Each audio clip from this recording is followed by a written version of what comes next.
What happened at 9/11 is we didn't have a strategy, we didn't have bipartisan agreement, we didn't have American understanding of it, and we had instead a policy coup in this country. A coup.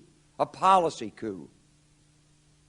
Some hard-nosed people took over the direction of American policy, and they never bothered to inform the rest of us. I went through the Pentagon 10 days after 9/11.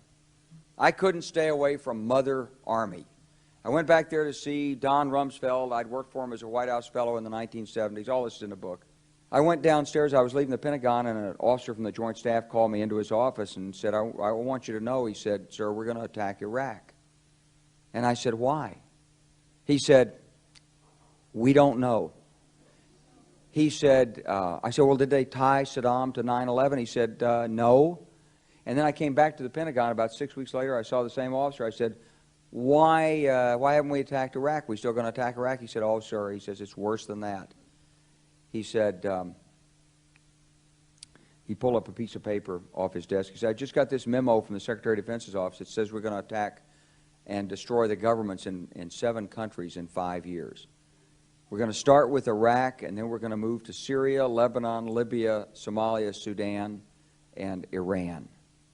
I said, 7 countries in 5 years. I said, is that a classified memo? He said, yes, sir.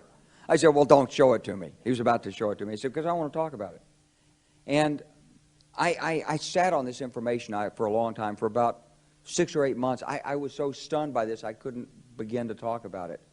And I couldn't believe it would really be true, but that's actually what happened. These people took control of the policy in the United States.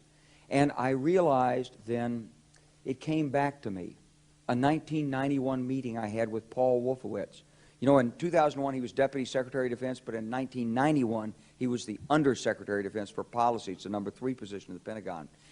He said, and we've got about 5 or 10 years to clean up those old Soviet client regimes, Syria, Iran, Iraq, before the next great superpower comes on to challenge us.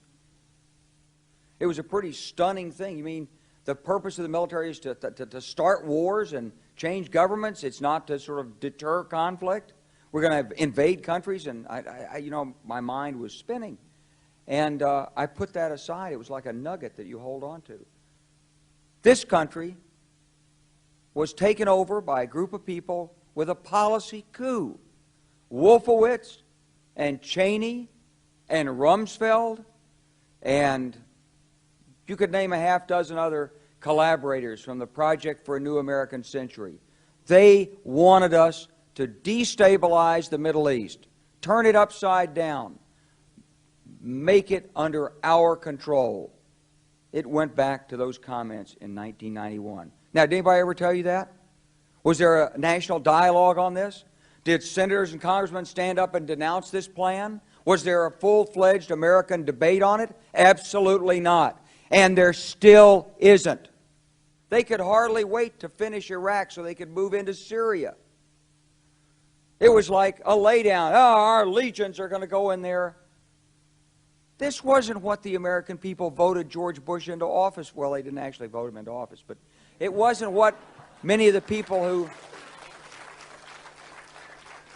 It wasn't what he campaigned on. He campaigned on a humble foreign policy, the most arrogant foreign policy in American history. He campaigned on no peacekeeping, no nation building, and here he is with Afghanistan and Iraq. It's astonishing. Whether you're a Democrat or a Republican, if you're an American, you ought to be concerned about the strategy of the United States in this region. What is our aim? What is our purpose?